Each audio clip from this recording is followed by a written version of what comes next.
Hello everyone, it's Seth, probably better known as Saffron Olive, and we have some huge news to talk about today. So today is Pro Tour Modern Horizons 3, which is coming to us from MagicCon Amsterdam. And one of the things that Wizards does at every MagicCon is they have this preview panel where they show off a bunch of stuff that's going to be coming in the future.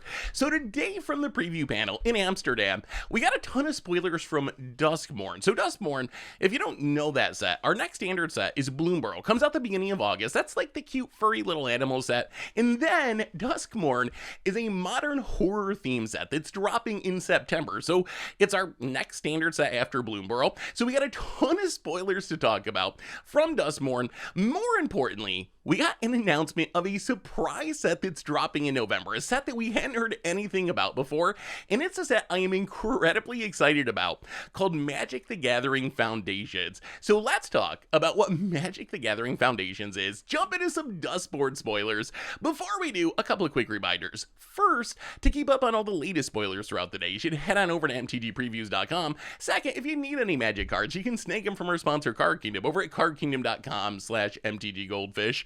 Anyway, let's talk MTG Foundations and Duskmourn spoilers.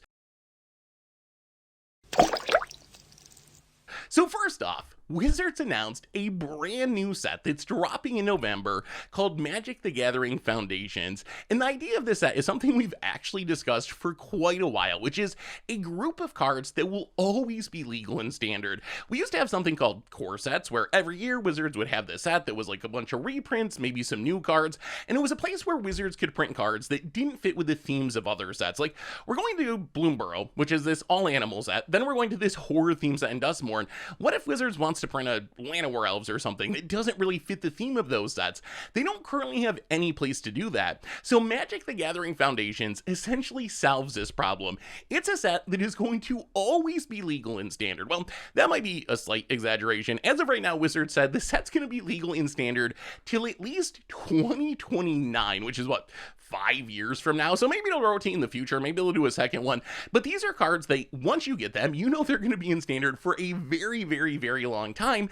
And this is a place that Wizards can print those cards that might not fit in other places. Standard sets have gotten increasingly restrictive in themes. We got cowboy hats and detective hats and horror and cute furry little animals, and there's just not a lot of room for old reprints for these staple cards that don't fit the themes of those sets. So MTG Foundations is going to be a place for all those cards, and Wizards showed off some of the cards from this set, and honestly, I was kind of blown away. It's a mixture of iconic reprints and new cards, and the card that surprised me the most is Llanowar Elves is coming back to standard outside of a short stint when Dominaria released in 2018, and I guess Gilded Goose, which isn't really a one-mana mana dork because it only makes mana every other turn because you got to make food. Wizards has essentially kept one-mana mana dorks out of standard for the past decade. They thought they were too powerful, so they stopped printing cards like Llanowar Elves. So now all of a sudden, not only is Llanowar Elves back in standard, it's back in standard until 2029. It's gonna be in standard for a very long time.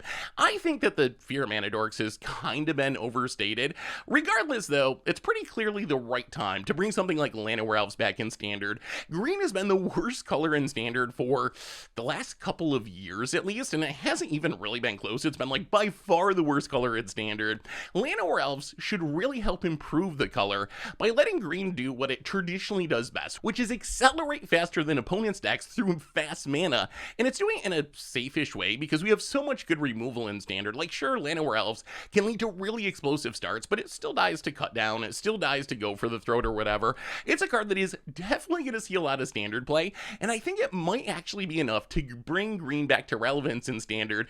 And I gotta say, to me this feels very nostalgic. If you go back to the earliest days of Magic, Llanowar Elves was a card that was just always legal. They printed it in every core set, so even though it might sound weird to be like Llanowar Elves legal in standard till at least 2029, if you go back to the early days of Magic, this is how it used to be, right? Because they would just reprint the same cards over and over again in core sets. So I'm actually really excited to see standard sort of in a weird way going back to what it used to be and what it was in the past when it was at its best. Speaking of iconic reprints, Day of Judgment is also back in MTG Foundations, and it should serve a purpose in standard. I I think it's a better 4-mana Wrath option than something like Depopulate or No Witnesses, at least in some decks, since there's no downside, no one's drawing a card or getting a clue or anything. And honestly, there's so many busted Wraths in Standard these days, I'm not sure that Day of Judgment really changes anything. It is nice to know, though, that the baseline power level of a Wrath is 4 mana in Standard, which is actually notable in and of itself, kind of like how Wizards stopped printing Llanowar Elves in Standard because they thought it was too good. There was a time in the 2010s where Wizards actually stopped printing 4-mana Wraths in Standard. They also thought those were too good. So in a weird way, seeing Day of Judgment always be in Standard for at least the next 5 years is kind of this weird reverse power creep. It's something that didn't used to be exciting because there were always 4-mana Wraths, but then Wizards got rid of them and only semi-recently started bringing them back, so super cool to see Day of Judgment making a return to Standard again. We also got, for meme value, Omniscience. That's a weird one to always have in Standard, and it is a staple in some Eternal decks like Show and Tell decks, in Legacy or in Timeless, but traditionally in Standard, Omniscience is pretty much an against the odds style card, but who knows, it's going to be in Standard for a very long time, and we do keep getting better reanimation for non-creature permanent stuff that can reanimate any permanent or enchantments, so maybe it's possible that in some point in the next 5 years, maybe there'll be a competitive Omniscience deck in Standard. Worst case, Omniscience is just a card that does really funny, weird things and can lead to some super cool brews, so I'm excited to have that one sticking around in Standard too. But Magic the Gathering Foundations isn't just reprints, there's also new cards. We only saw a couple of them, but one is Anthem of Champions, and the card is just super clean. 2 mana Celestia Anthem for all your creatures.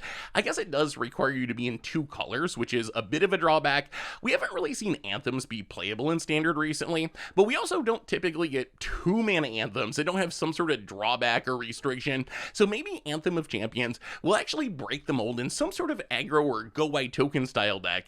You might have noticed the Nyx frame on the enchantment, which usually only shows up in Theros enchantments, but Wizards announced that now every enchantment is going to have the frame, which I think is a huge positive, not just because I think the Nyx flame looks really cool, but it also makes it really easy to tell what the card type is at a quick glance. If you see the Nyx flame, you know it's an enchantment, so I think that's a good choice as well.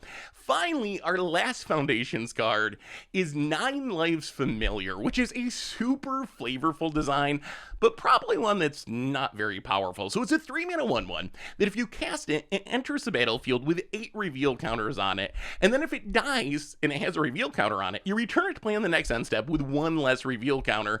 So it's basically supposed to be a play on cats having 9 lives or whatever.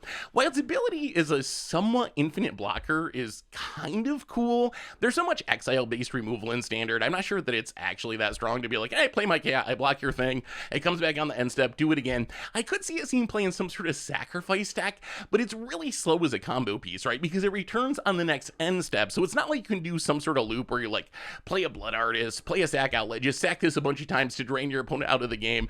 So I gotta say, overall, with 9 Lives Familiar, I really love the design, really flavorful, really fun design, but as a 3-mana 1/1, even one that's recursive, I don't think it'll really see that much Standard play. So that is Magic the Gathering Foundations.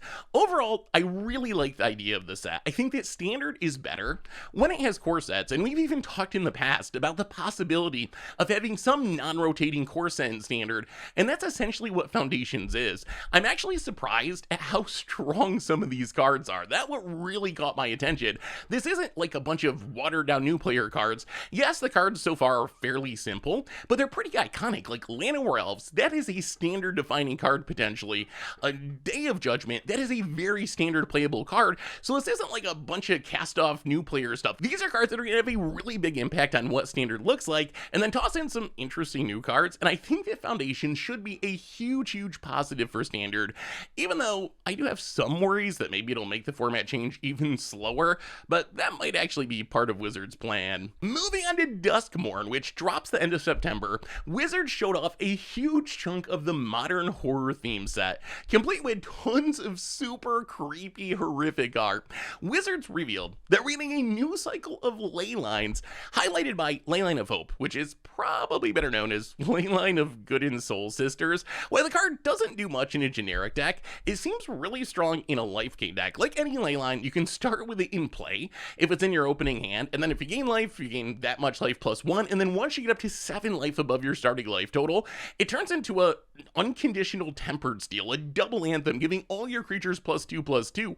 You do have to keep your life total high enough, so that is a risk. There's going to be some games where your opponent's aggressive enough to keep you from getting up to 27 life and turning on the anthem. But if you're a life gain deck that consistently can get your life total high enough to turn it on, it seems really powerful. It'll be interesting to see just how good it is in standard. So some of the good life gain cards are going to be rotating, like Voice of the Blessed won't be around anymore, but there's still Case of Uneaten Feast. There's a Melee, of course, which is a really good life gain payoff, so it doesn't seem impossible that there's some sort of Soul Sister style life gain deck that could exist in standard with the help of Leyline of Hope. Worst case, even if it doesn't make it in standard, seems really good in life gain decks in Commander, like Sorin of House Markov or Aloro Ageless Ascetic.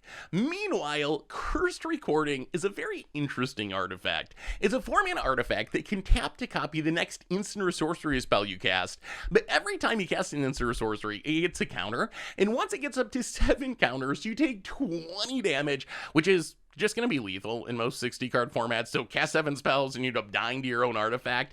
If you compare it to other options like Pyromancer's Goggle or the OG Mirari, Curse Recording seems like the best version of the artifact that you can use to copy your spell. It doesn't take any extra mana, there's no restriction only being red spells or whatever, although the drawback of killing yourself if you cast too many spells, that is actually kind of real. It means you can't just play in every deck. If you play this in like a Storm deck or some sort of Spell Slinger deck that's all about just casting a bunch of cheap spells repeatedly, it's probably going to kill you before you can get value out of it. So I think it's a card that's going to be at its best where you're playing a deck that really isn't Spell Slinger but wants to copy some big spell. Imagine copying a single Ultimatum or like a Searing Winds or a Crackle with Power. So I think that's where Cursed Recording really fits. Next up, we have Chainsaw, which references what I think of as one of the most classic horror movies in Texas Chainsaw Massacre.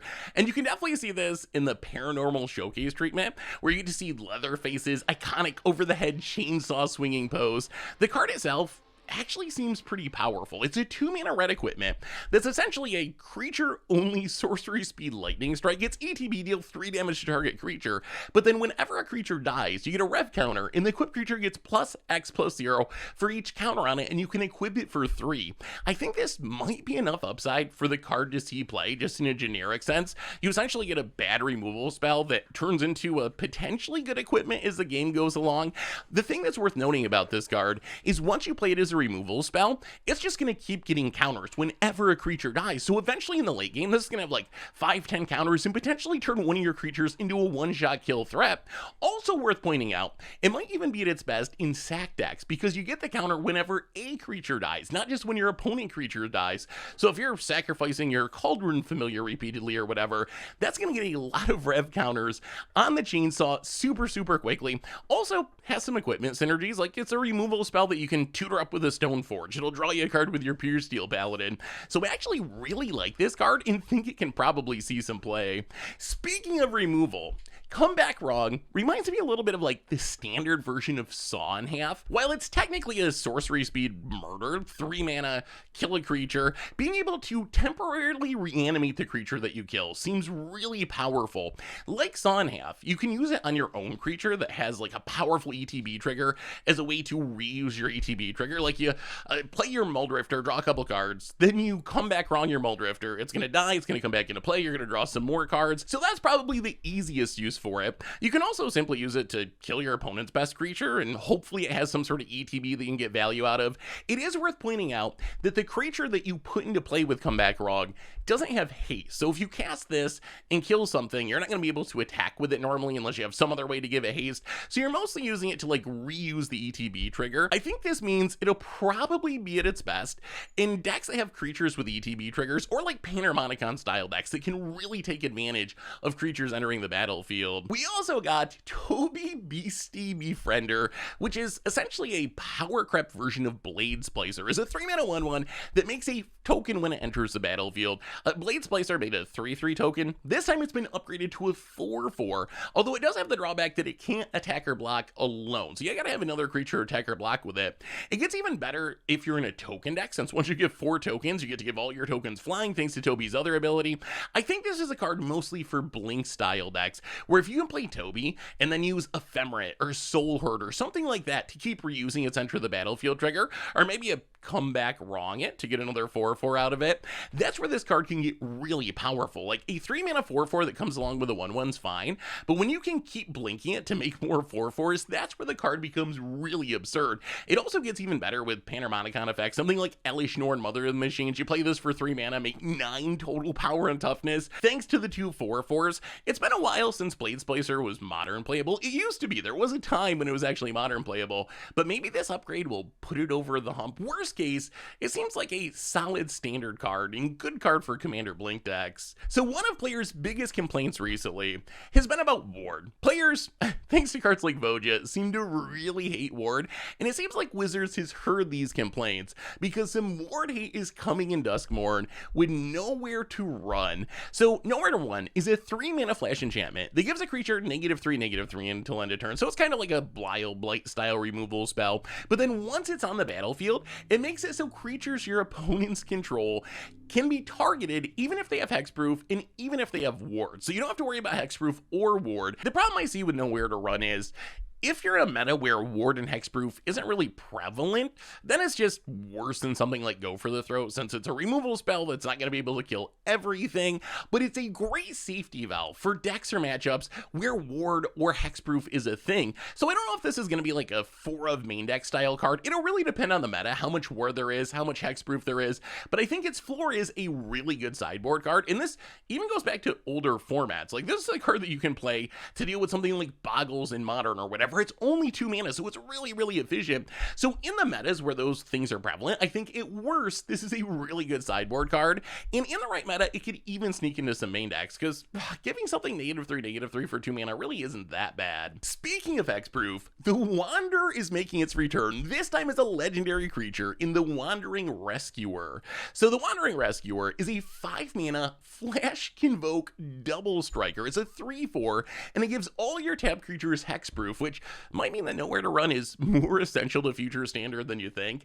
The combination of protecting your team from targeted removal and being this super undercosted things to convoke 3/4 double striker gives the Wandering Rescuer a lot of potential. In standard, it seems built for the Boros Convoke deck, just another creature that you can convoke out. It protects your team from removal and gives you this 3/4 double striking body. It's kind of ridiculous how strong this can be. I could even see it showing up in like humans because it's a human, some sort of token decks, generic Roid aggro decks. The card's so strong that it might even make it in like Pioneer or Modern. I don't know if this is better than the other Convoke 5-drop options. I think Nightmare Neveos is like #1, but is this better in some ways than Venerated Loxodon? That's probably what it has to beat out in like Pioneer Convoke. I think there's a chance. It is a legend, so maybe it's just like a one-of extra Convoke threat, but this card is worth keeping in mind because we've seen these white 5-drop Convokers be really, really good in decks that can just flood the board with creatures quickly, and the Wandering Rescuer has a lot of those same characteristics, so I expect this card should be able to see play in the right deck. We also got Fear of Missing Out, which is pretty intriguing. It's a 2-mana 2/3 enchantment creature.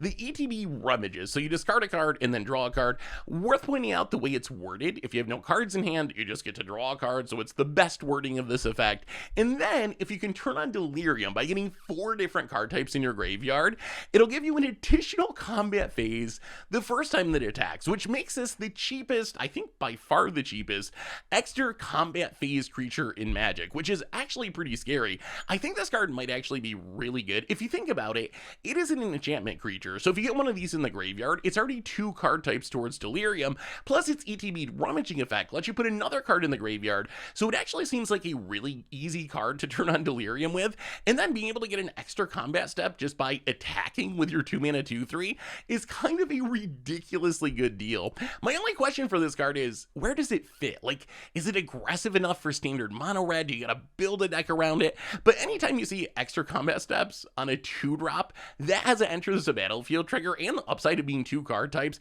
you gotta take notice, because I feel like this card could be really, really busted. We also got Doomsday Excruciator, which is one of the weirdest cards I've seen in quite a while. It's a 6-mana 6/6 with 6 black mana symbols. It also has flying, and when it enters the battlefield, everyone has to exile all but the bottom 6 cards of their library. It also has the upside, or maybe considering you just exiled most of your deck, downside of drawing you an extra card on your upkeep. Normally this would be really good, but a little bit risky if you got no cards in your library. You might mill out before your opponent. The mana cost, obviously a big challenge. That's going to make it really hard for a lot of decks to cast, although if you're playing like Mono Black Devotion with Nykthos or a Cabal Coffers deck, it should be fine. As far as where this card fits, I am really not sure. So on one hand, I could see it bringing back like Inverter combo in Pioneer, and it's not quite as good as Inverter because it's always going to leave 6 cards in your library. When Inverter, you can get less than that, and the mana cost, obviously a huge issue. I'm not sure how you ever cast this card, but it does work pretty well with Thassa's Oracle shenanigans since it's really good at emptying your library. You can also use it as like a weird mill card. Remember, your opponent's also only going to have 6 cards left in their library, so if you can play this and then just follow it up with some sort of mill effect, you probably can win the game by making your opponent draw on an empty library. So I don't know. In 60 card formats, the 6 black mana symbols really scares me outside of, like I said, Nykthos decks, Mono Black Devotion style decks. As far as Commander, I think this card might be kind of hated. Its ETB trigger is just going to make the game end in really short order. It doesn't win you the game, right? But it's going to make sure the game comes to a conclusion. So I guess if you're stuck in one of those 3-hour games and you really want to go home for some reason, you just cast this card and like, okay, no one's got any cards left, so the game's going to end pretty soon.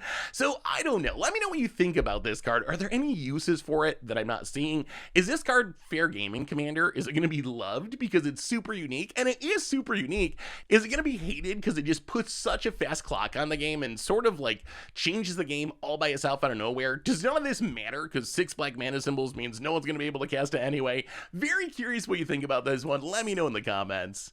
We also got Screaming Nemesis. So in years past, a 3-mana 3/3 with haste was actually kind of a staple in Constructed just based on its stats alone in an aggro deck, but this hasn't really held up recently because we've gotten more power creep and a 3-mana 3/3 with haste just isn't what it used to be. But I think Screaming Nemesis might have enough upside to break the mold. Not only does this single hit keep your opponent from gaining life for the rest of the game like a Stigma Lasher, but you actually get some extra damage out of it. If you hit your opponent with it, you get to deal that amount of damage to any other target. So if you get an attack, you can snipe down a creature or a planeswalker or whatever. The question for this card is going to be, is it better than the other options in a deck like Mono Red? This definitely seems like a Mono Red style card. Is it better than Squee? Is it better than Godric? I think the answer is it really depends on the meta, right? Like, it gets in less damage than Godric, doesn't go to the air, no evasion. It's not as recursive as Squee, but if you're worried about life gain, which is so good against decks like Mono Red, a single hit of this can make sure you don't have to worry about your opponent gaining life for the rest of the game. So I think this card is really, really strong. We'll have to see what the exact mix is, but I think it should be good enough to see standard play, and if you squint hard enough, maybe even in other formats. We also got Twitching Dow as the buy-a-box promo from Duskmourn, and it's basically a 2-mana mana dork that can eventually make a bunch of spider tokens by building up nest counters as you tap it. It's a really cute design. I like the design quite a bit. There's tons of horror movies with like the creepy doll type of thing, and this does it really, really well. Although I will say 2-mana mana dorks just haven't been very good lately. There's so much removal in standard, and I'm not sure if slowly building up counters to make some spiders is really going to solve the card's main issue, which is just dying to your opponent's cut down or whatever. Although it is worth pointing out that as an artifact, it does dodge Go for the Throat, which is actually super relevant in standard since Go for the Throat is so heavily played. The other downside of this card is, remember, once November hits and we get MTG Foundations, Llanowar Elves in standard, and once you got a 1-mana mana dork to work with, I don't think 2-mana mana dorks have much appeal. That said, I could see some fun uses of this card. If you can maybe proliferate with it or play it in a token deck to double up the spiders that it generates, it could actually have a lot of value because remember, it is a mana dork that does something in the late game. If this does stick around and you tap it 3 or 4 times and then make 3 or 4 spiders with it, that's super powerful because it's only 2 mana. You don't have to make that many 2/2s with reach out of this to make it worth the investment, especially if you need to ramp a bit with it in the early game. So I don't think this card is a staple, but I do really like the design. design. Finally, we got confirmation of a couple of cards that were actually spoiled yesterday. I did a short about these cards, but we might as well mention them here too. In Overlord of Hauntwoods in Enduring Tenacity. So Enduring Tenacity, super easy one. It's Sanguine Bond on a 3/4 body for 4 that then when it dies turns into literal Sanguine Bond. So just like Sanguine Bond, it combos with Exquisite Blood for infinite drain, and I really like this design. Enchantment creatures are super cool, but I have to say some past enchantment creatures haven't really felt like enchantments. They kind of felt like normal creatures sometimes that just had the enchantment type kind of stuck onto them randomly. This really solves that problem. As an enchantment creature that dies and comes back as a literal enchantment, it actually feels a lot like an enchantment. So I really like the direction this design's going. As far as seeing play, it's a Commander All-Star for sure. Like if you're playing Sanguine Bond in your deck and you have those synergies where you're just gonna like burn your opponents out of the game by gaining a bunch of life, this card's really, really good. Either as a backup Sanguine Bond or maybe even a better Sanguine Bond. In Standard, I'm really not sure. Having a 4/3 body is nice, so maybe there's like some synergistic combo deck we can build out of it. I'm definitely gonna try because Sanguine Bond combos are really, really cool, but you gotta remember, Sheoldred's not rotating, so I don't think this is the best 4-drop in the format or anything like that. We also got the Overlord of Hauntwoods, and this card is kind of ridiculous. And we talked about it yesterday during the short.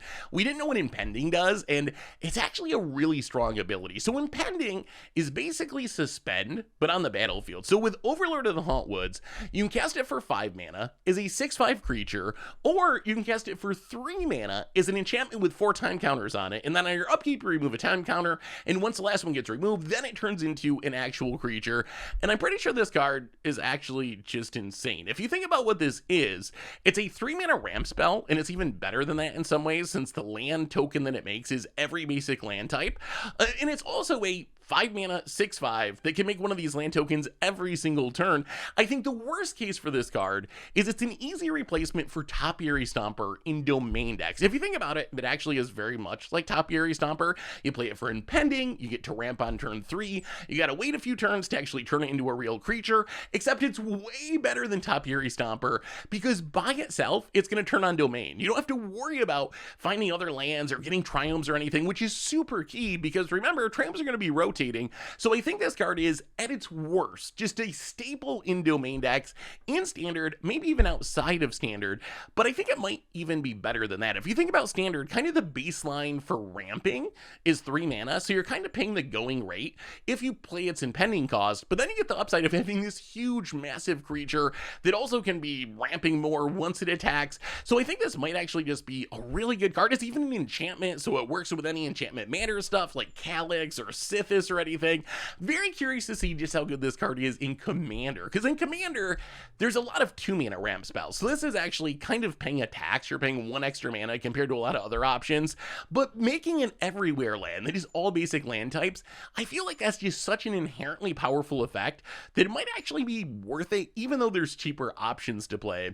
Finally, and this isn't really a surprise, but special guest of course coming back with Duskmourn, Wizard showed off Collected Company, which does have sweet new art, although honestly, as far as making an impact anywhere, it doesn't really matter. It's already on Arena. The reprint doesn't make it Standard legal or anything, but special guests are pretty sweet. Always nice to get some new art reprints. Bonus spoilers. So there's also Bloomburrow spoilers, which came out later, or I would have mentioned them in the intro, but there's only a few of them, so I figured might as well add these in as well. So Bloomburrow, that's our next set. We're going into spoiler season, I believe July 8th, so like 10 days or something, a couple of weeks from now, coming out the beginning of August, coming with its standard rotation, and this is like the cute animal scene set where there's no humans or anything, all the characters like humanoid animals, so we got to see one rare from Bloomburrow today in Salvation Swan, and this one's pretty straightforward. 4-mana 3/3 bird cleric with flash and flying. When it or another bird enters a battlefield under your control, exile up to 1 target creature you control without flying.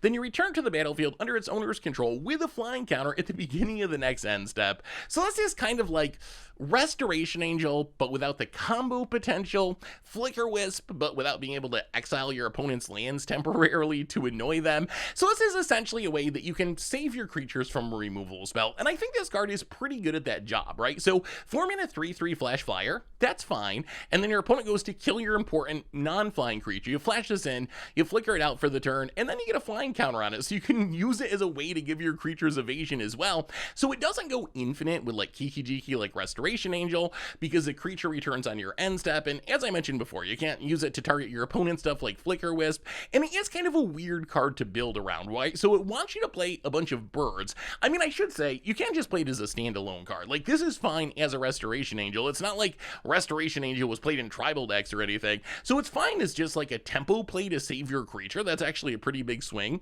but the bird text is a little bit awkward, right? Because it kind of pushes you to play a bunch of birds, and we have some good ones like Aven Interrupter, but birds tend to have flying, so it's not like you can use your Salvation Swan to blink your Aven Interrupter or anything like that. Plus, once you blink a creature, it is going to gain flying, so then you can't blink it again in the future. So the card's actually very, very weird. The best I can come up with is it's essentially just a way to save your stuff from removal, plus a way that you can get more value out of your like Elesh Norn Mother of Machines, your Panharmonicon effects, where you like get your Elesh Norn down, you Spirited Companion, you draw 2, you Salvation Swan, blink it on your end step, you draw 2 more, then you send the dog to the air and chip in for some more damage. So Salvation Swan, I don't think it's busted or anything, but it is a powerful enough card that in some sort of flash deck, tempo deck, ETB deck, Panharmonicon style deck, I think it does have a chance to see some play. We also got some lower rarity cards from Bloomburrow, including a pretty wonky cycle of mono-colored uncommon utility lands. So this is the Village cycle. All of them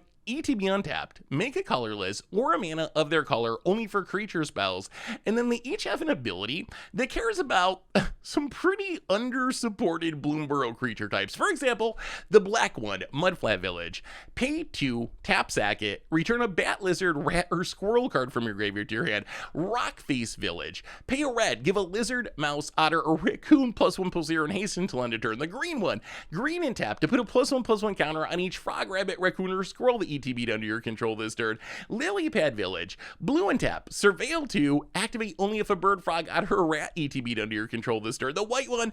2. Tap and sack. Look at the top 6 cards of your library. You can snag a bat, bird, mouse, or rabbit card to put in your hand. The rest go to the bottom in a random order. And I gotta say, if these cards worked with any creature, they would be ridiculous. They are all incredibly efficient. They ETB untapped. They even make colored mana in a lot of situations. I assume if you're playing these, you're a creature heavy deck anyway, so the cost of only making colored mana for creatures probably isn't too high.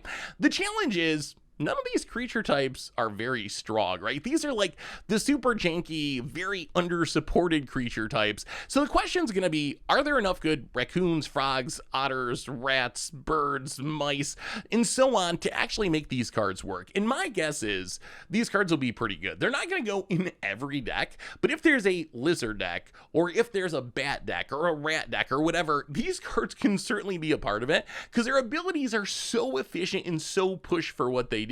So this is a cycle that, like I said, it is kept in check power level wise by the fact that it only works with these super janky creature types, but we know that Bloomburrow is all about these super janky creature types, so I bet when we see the rest of the set, these cards actually end up being very strong. Finally, just some lower rarity comments that kind of show off the flavor of Bloomburrow, referring to, you know, otters and mice and rabbits and so forth. None of these cards I think are really going to see constructed play, outside of maybe Pearl of Wisdom, the blue one. 3 mana for a draw 2 at sorcery speed, except it's 1 mana less if you control an otter, then it's a 2 mana draw 2. So if there's an otter deck that cares about spell slinging, which kind of seems like an ottery thing, 2 mana draw 2s tend to see play, so I could see that one seeing play in some sort of otter deck.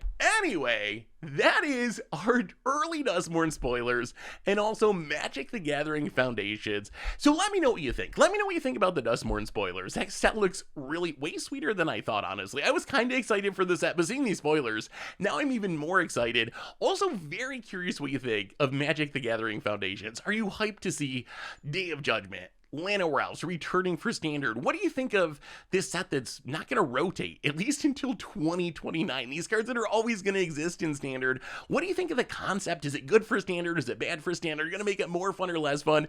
Let me know what you think in the comments. Thanks for watching, everyone. I hope you enjoyed it, and I will talk to you soon. Looking for even more Magic? Well, check out the video about the worst artifacts in the history of Magic, or maybe the Against the Odds, where we toss some Arena Zoomers about Emrakul and Chalice of the Void.